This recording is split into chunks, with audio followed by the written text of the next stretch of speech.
Ini burung yang mematuk dahan kering. Lihat bulunya. Jadi berwarna abu-abu campur putih. Di atas kepalanya hitam, di sebelahnya putih. Jadi ini di Pancasila Park, di Taman Pancasila, Desa Colok, Kecamatan Kubus, Kabupaten Manggarai, Flores, NTT.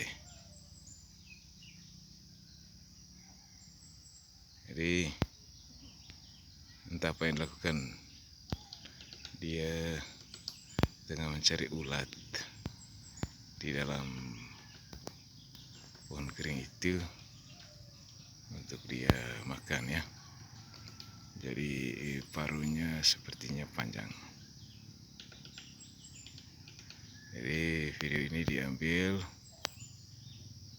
pada hari Rabu 20 Agustus 2025 pada pukul 7.34 waktu Indonesia Tengah.